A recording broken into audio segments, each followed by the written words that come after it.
Hello friends, I am Sanjay sir from SM classes Abor.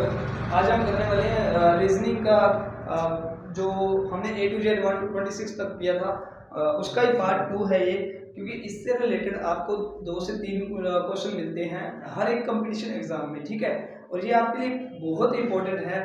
आप ऐसे मत समझना कि ए टू जेड हम कर लेंगे, लेकिन वो ए टू जेड था 1 to 26 तक नंबर याद करने का, और ये आपको ऑपोजिट में मिल रहा है।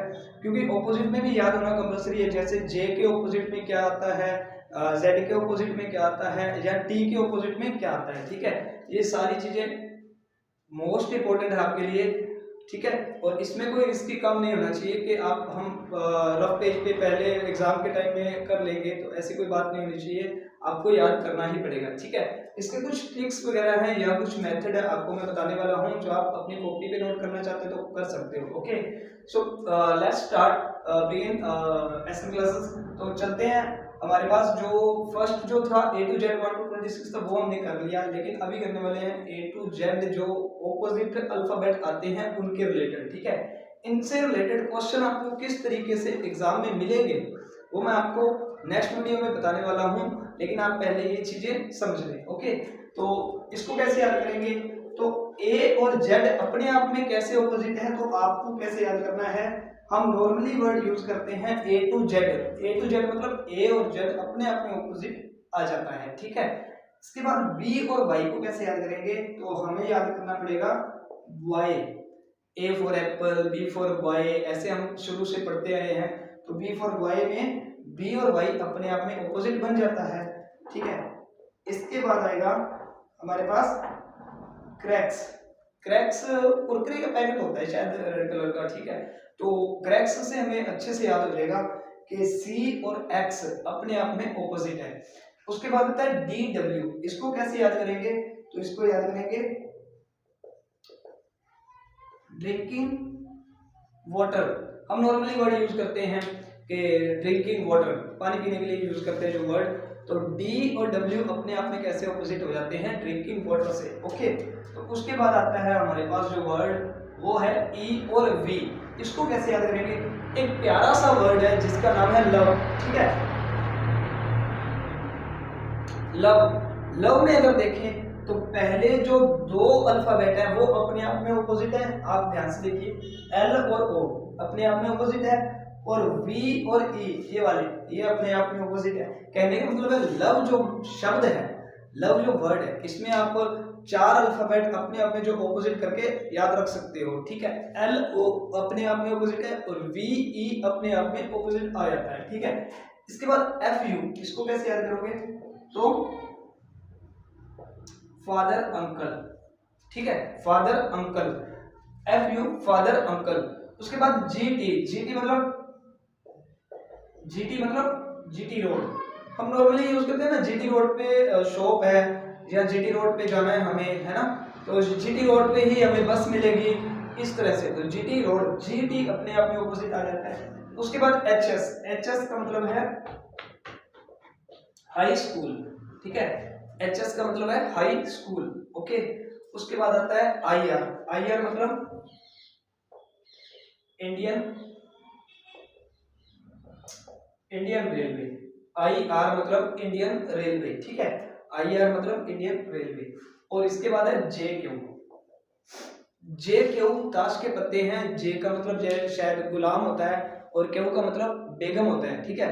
तो जे क्यू मतलब ताश के पत्ते आ जाते हैं, गुलाम और बेगम जो साथ साथ होते हैं, और वो अपने आप में ऑपोजिट होते हैं, ठीक है। उसके बाद आता है केपी। केपी का मतलब आप याद रख सकते हो जैसे काला पानी, ठीक है, काला पानी याद रख लो, या फिर आप याद रख लो पीके। पीके मूवी है, पीके, ठीक है। तो पीके से आप ऑपोजिट याद रख सकते हो। उसके बाद एल ओ, ये तो अपने आप में वैसे ऑपोजिट आपको बता ही दिया, लव में है। एम एन, ये अब साथ साथ हैं और अपने आप में ऑपोजिट भी हैं, ये भी आसान है। एम एन कोई मुश्किल काम नहीं है, ठीक है। तो आपके लिए ये जो ट्रिक दी है मैंने, इसे अच्छे से याद कर लेना। अगर फिर भी याद नहीं होती, ए टू जेड और बी फॉर बॉय, ये तो आसान है, ठीक है। इसके बाद देखो एफ यू को कैसे याद करोगे? Father uncle. फादर अंकल एक साथ जीटी रोड पर गए, वहां पर हाई स्कूल था जहां पर इंडियन रेलवे के फॉर्म भरे जा रहे थे, लेकिन वो गुलाम और बेगम यानी कि ताश खेलना शुरू कर दिया उन्होंने, और घर पे आते ही उन्हें क्या हुआ, काले पानी की सजा मिली, या फिर घर पे आते ही वो क्या करने लगे, पीके मूवी देखने लग गए। ठीक है, और इसमें अगर आपको लगता है कि आप इस तरीके से इसे याद नहीं रख सकते, ठीक है, तो आपको A to Z 1 to 26 तक जो मैंने अभी नंबर याद करवाए थे, जो फर्स्ट वीडियो थी, उसका जो लिंक है वो आपको डिस्क्रिप्शन बॉक्स में मिल जाएगा। अगर आपको वो नंबर याद है तो इसके ऑपोजिट बड़ी आसानी तरीके से निकाल सकते हो। कैसे निकाल सकते हो, ध्यान से देखना। जैसे मान लो मैंने फादर जो एक वर्ड है, इसका मैंने सबका ऑपोजिट निकालना है। मान लीजिए आपको F का ऑपोजिट आप भूल चुके हो क्या था, ठीक है, A का ऑपोजिट भूल चुके हो, या फिर R का ऑपोजिट भूल चुके हो एग्जाम के टाइम पे, तो आपको एक नंबर याद रखना है। वो नंबर क्या है तो मैं आपको बता देता हूँ, ये मैं सब इरेज कर देता हूँ। ठीक है, आपको एक नंबर याद रखना है, वो नंबर क्या है, वो है 27। वो नंबर क्या है, 27। तो 27 आप करोगे क्या, 27 नंबर याद रखना है। फादर जो है इसके नंबर लिख लो, F 6 पे है, A 1 पे, T 20, H 8, E 5, R 18। इन सबके नंबर लिख लो आप। ठीक है, इन सभी नंबर को एक एक करके इन 27 में से माइनस करते जाना है। माइनस करने के बाद जो आंसर आएगा उस नंबर पे आपको देखना है कि कौन सा अल्फाबेट आता है इस नंबर पे। जो अल्फाबेट आएगा वो इसका ऑपोजिट होगा। कैसे, चलो देखते हैं। आज F 6 पे है, 6 तो माइनस कर दिया 6, तो 27 में से 6 माइनस कर दो आप, तो आपके पास कितना बच जाएगा, ये आपके पास रिमाइंडर बचेगा 21। और 21 पे कौन सा अल्फाबेट होता है, वो होता है U। ठीक है, तो इसका मतलब है इस F का ऑपोजिट क्या हुआ, U। ठीक है, फिर आप 27 में से A का नंबर घटा दीजिए, एक घटाओगे तो क्या आएगा 26, और 26 पर क्या होता है Z, तो इसका मतलब है A का ऑपोजिट क्या हो गया Z। इसके बाद T आता है, तो 27 में से T का नंबर घटा दीजिए, T का नंबर क्या है 20, उस 20 को माइनस कर दिया, माइनस करने के बाद हमारे पास आया 7, और 7 पर कौन सा अल्फाबेट होता है G। इसका मतलब है T का ऑपोजिट क्या हो गया G।